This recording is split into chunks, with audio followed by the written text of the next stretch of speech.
This is Minimalish. I'm your host, Desiree, and before we get started, let me be clear. This podcast isn't just about minimalism. It's a podcast about living fully. Over the past few years, I've learned that living with a little less in our homes and on our calendars leads to less cluttering up our minds, which simply helps give us the space to give our time and thoughts to the things that actually matter. So what do we talk about on here? We talk about minimalism and decluttering and how to get there, yes. But we also have conversations about pursuing intentionality in the things that matter, like our motherhood, faith, relationships, work, and mindset. Minimalish is a podcast for the women committed to contentment and loving the life in front of them, committed to living with a little less so they can create space for the things that matter most. What it's not about, how many spoons you should have, or any kind of rules or legalistic minimalism that promises you'll be happier if you just get rid of more stuff. Getting rid of stuff isn't what will make you happy. It's about the life you live with the new space you find. If that sounds good to you, grab a mug of whatever you like and stick around. I'm so grateful you're here. Hi friend, welcome back to Minimalish. I'm your host, Desiree, and on today's episode, we are going to talk through the idea of intentional living. Now, this is something that technically we approach every week, pretty much, I'd say, on here. I like to cover topics of intentional living on this podcast in general. It's something that you'll hear in the intro of this podcast. It's something you'll see on the cover image.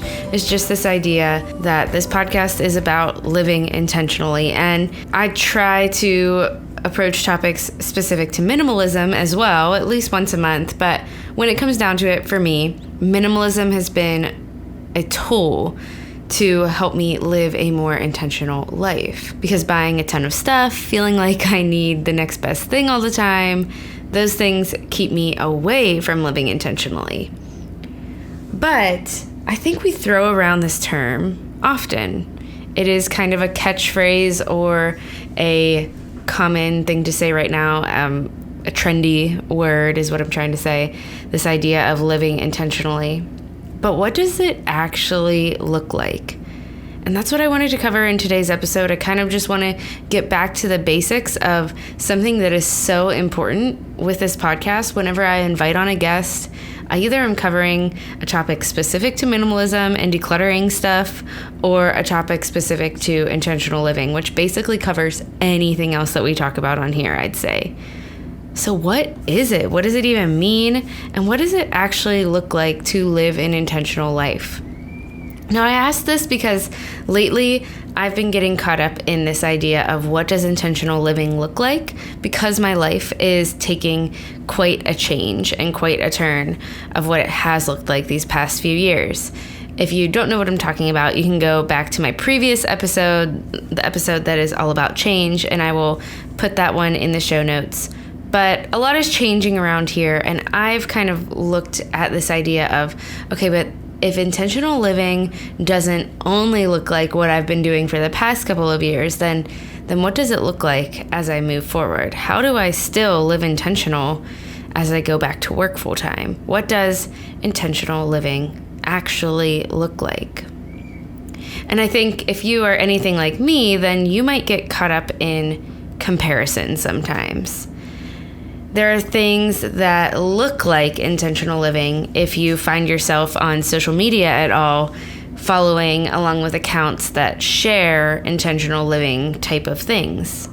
Often accounts sharing intentional living type of things will share things like decluttering and cleaning and routines and rhythms, and maybe intentional living for a person who is sharing about intentional living looks like staying at home with their kids, or maybe it looks like having a really fancy creative career, or maybe it looks like a slow, cozy cup of coffee in the morning, or being perfectly present in every single moment with your kids or the people who you live with.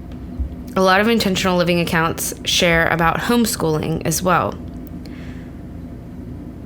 These are just a few examples, if you go on there, of what you'll find. You'll find beautiful, tidy homes and beautiful families, and these are all really great things, all of these things that you'll find. But we don't all fit into these images, right? It's impossible. We cannot fit into the image that someone else is sharing about intentional living perfectly. And if you look at my Instagram account, you will see things that just don't resonate with you because you are different than me. And so living intentionally for me is going to look different than living intentionally for you. In fact, living intentionally, it's not a certain specific picture. It doesn't mean that your home looks a certain way or that your life looks a certain way. We are all different. We lead different lives. We are in different seasons. We have different passions and callings, and that is a good thing. And I believe that no matter what your life looks like, we are all capable of living intentionally. I think it is a beautiful thing to pursue a more intentional life, but it doesn't look a specific way. So, what does it mean? What does it look like? I mean, if I'm saying it doesn't look a certain way, but let's explore what it would look like for all of us individually. Because I think if we just define what this even means, and we look at what would help us make it a reality or pursue it in our own lives, then we can all work towards more intentional lives. Intentional itself, the word intentional, means on purpose or deliberate. So intentional living looks like living life on purpose. And I think when we take a hold of that definition, we can make it our own pretty easily. What would it look like for you to live on purpose? Living on purpose in a way that is going to help you and your immediate family thrive probably looks vastly different than the way someone else would live on purpose. So, what does that look like for you to live on purpose? It's easy to live life on autopilot and let life just happen to us. It's easy to play the victim and see things as if they are unchangeable. It's easy to have a fixed mindset and feel miserable or unhappy or just simply purposeless where we're at and believe, oh well, that's life. This is just how it is. To me, intentional living, the idea of living an intentional life, means we are doing the opposite of that. And many people are living on autopilot like that. I know there are times when I do that, but my goal is to pursue an intentional, a life that is on purpose versus living on autopilot, because I believe that this is my one life and I want to live it as well and as on purpose as I possibly can. So with that definition in mind, with the idea of living on purpose, intentional living could look like pretty much anything that would make you and your family thrive. Maybe it would look like living on a budget so that you can get out of debt, or selling your home and going on an adventure cross country with your family, or getting a new job because the one you're currently in has hours that just aren't working for your family anymore, or decluttering your home because you're overwhelmed by your stuff. These things are not fancy necessarily. They don't look exciting or fancy except for maybe the cross-country one. But they are all things that, depending on your season of life, depending on who you are, depending on what living on purpose might look like for you, these are all possible options. Obviously, the list goes on and on and on. I'm just giving some examples of just what living on purpose could look like. It could look like all of those things that I talked about earlier too.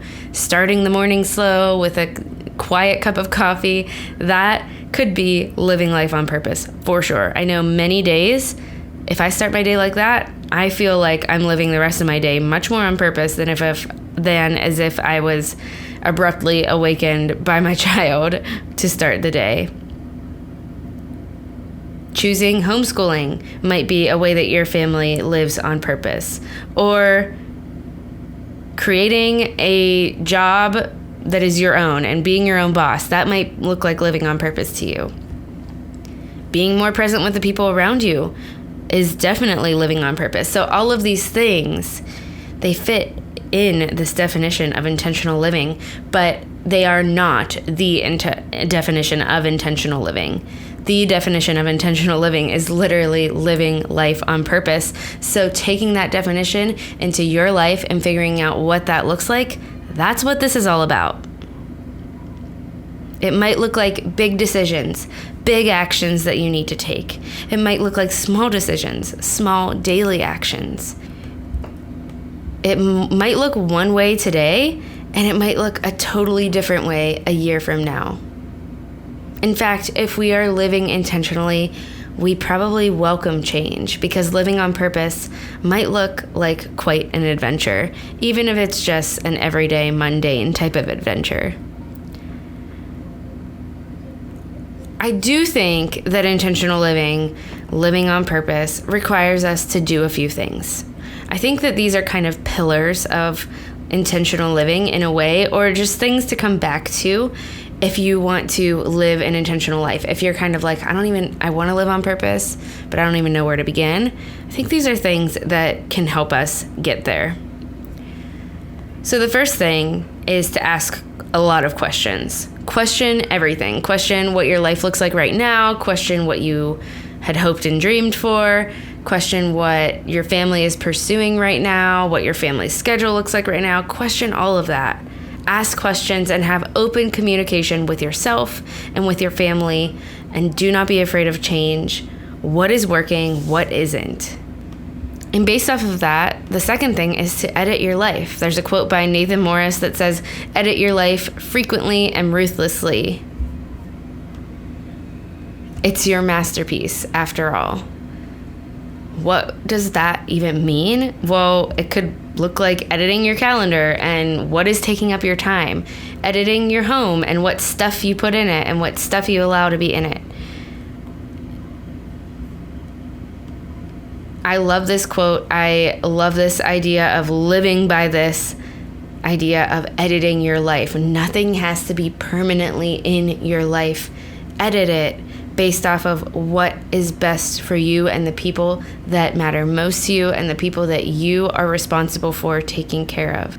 And to go along with that, because all of these things interweave with one another, edit your life based on 3, reminding yourself of what matters and keeping your priorities in focus. So obviously, when you are editing your life, you want to base that on what matters most. So we want to, if we're living intentionally, remind ourselves often of what our priorities are, of what our purpose is, of what matters most to us.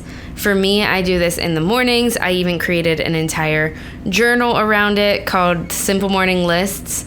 And you can find that at simplemorninglist.com if you want to explore that more. But it's just basically this process I go through to set my day up intentionally by reflecting on what matters most to me, what I'm grateful for, and reminding myself of what I want for my life. And those things change from time to time. It's not like permanently always writing the exact same thing, but it's just this idea of coming back to my priorities, coming back to what matters most. And I think that this helps me live on purpose. And this is such a pillar of intentional living, is just to remind yourself of what matters. Don't live on autopilot and just wake up and go about your day. Remind yourself of the important things, center yourself, whatever that would look like for you. And the fourth and last one is being present. So I do think, I mentioned that earlier, of just this idea of, I think we imagine someone who lives intentionally to be perfectly present at all times. And of course, that's not a requirement. We do not have to be perfect in any way, but being present and making an effort to be awake to our life, to be present to the people around us, even to be present in just every moment, even when we are alone. It doesn't look perfect, but just this idea of reminding ourselves to be in the moment more often, present more often. I think that's a huge component of a life lived on purpose. A huge component of an intentional life is one that we are actually present for. I want to thank our sponsor, Natural Cycles. Birth control may not be one size fits all, but if you've been searching for an all-natural and scientifically proven method, Natural Cycles is your answer. It's an alternative, hormone-free birth control option. Natural Cycles identifies your fertile window by using a smart algorithm that monitors your basal body temperature to identify when you're ovulating. Natural Cycles is the first and only FDA-cleared birth control app. It's hormone-free and easy to use. Just take your temperature as soon as you wake up and enter it into the Natural Cycles app for the most accurate read. Natural Cycles uses this data to determine when you're ovulating. Natural Cycles is 93% effective in preventative pregnancy when used typically and 98% when used perfectly. But it's not just birth control. Natural Cycles can also help you monitor your moods, recommend the best time for a breast exam, and more. I love that it helps you monitor your hormonal health in general, and you can use Natural Cycles to plan a pregnancy as well. Just switch your app settings from prevent to plan, and I found the app to be super easy to use, and I'm grateful to find a hormone-free and science-proven option for birth control. Natural Cycles is the natural and effective birth control alternative that you've been searching for, so go to naturalcycles.com/minimalish and use promo code minimalish to get 20% off an annual subscription, plus a free thermometer. That's naturalcycles.com/minimalish, code minimalish, for 20% off an annual subscription and a free thermometer. All users must be 18 years and older, and Natural Cycles does not protect from STDs. Only condoms and other barrier methods can do that. I also want to thank Feals. Do you experience stress or have anxiety or chronic pain or have trouble sleeping at least once a week?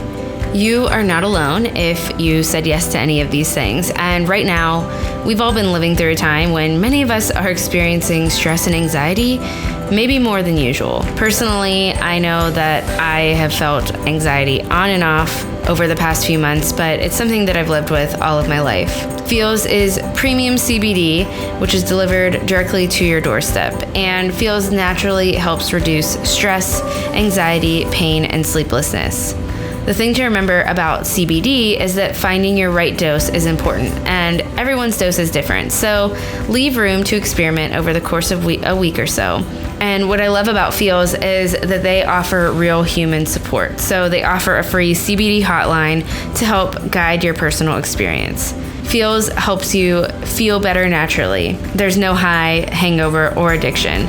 And you can join the Feals community to get Feals delivered directly to your doorstep every month. You'll save money on every order, and you can pause or cancel at any time. Become a member today by going to feals.com/minimalist, and you'll get 50% off your first order with free shipping. That's feals.com/minimalist to become a member and get 50% automatically taken off your first order with free shipping. feals.com/minimalist.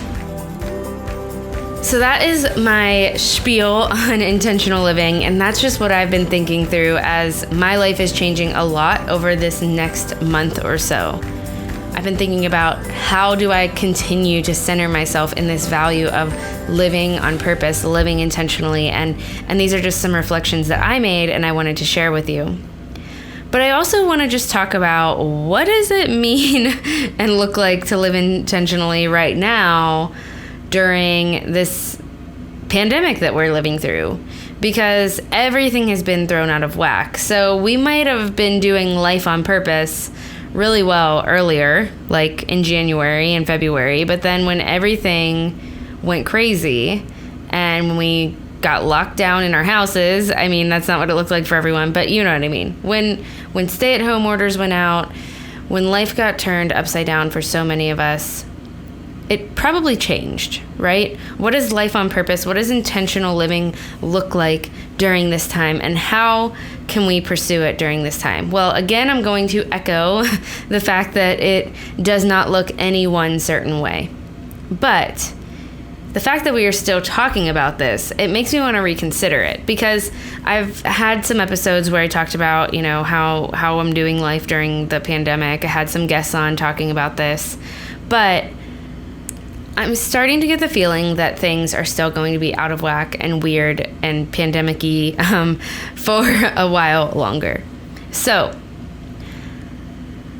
I do want to approach this idea and just give some very brief ideas of how to pursue intentionality, ways to live intentionally during this weird time. Of course, these might work for you, these might not. Again, intentional living is simply living on purpose. So find what works for you. Assess for yourself what intentional living would look like in your specific pandemic situation, depending on where you are in the world and what you do and what your life looks like and what season of life you're in. But these are just some things that have helped me, and they are things that maybe might help you as well. So how do we live intentionally through this odd, scary, frustrating, mind-numbing sometimes season? This question is personal, and I think the number one thing is continually giving ourselves grace and giving the people around us grace and loving one another well with the people who are stuck at home with us so often these days. But outside of that, we can't just live a life of, okay, let's wait till this gets over and then we'll get back to normal. Like, we have to figure out how do we live well in this season, because this season is still happening.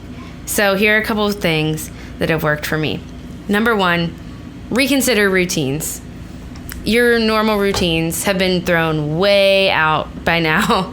So whether you are back to work or not, still things are different, right? So reconsider your routines.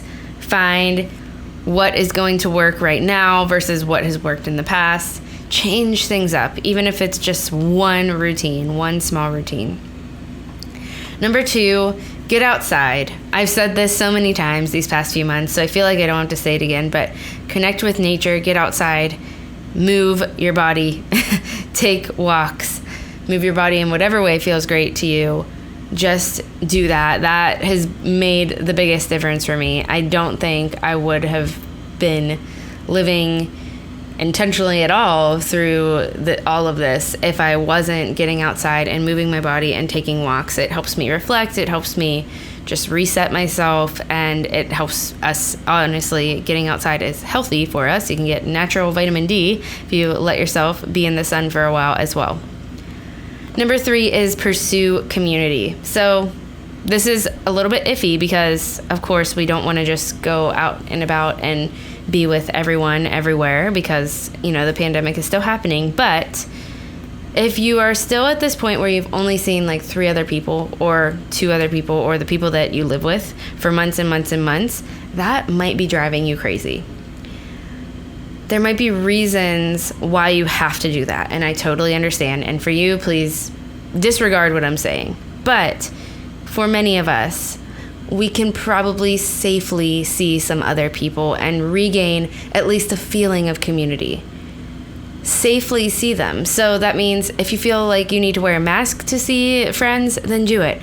If you can just stay a little bit farther apart from each other, or make sure neither of you are sick. And if you're not coughing on each other or sneezing on each other, then you're probably going to be okay. If you can do it in an outdoor space, that's probably best. Whatever. I'm not here to tell you how to do it.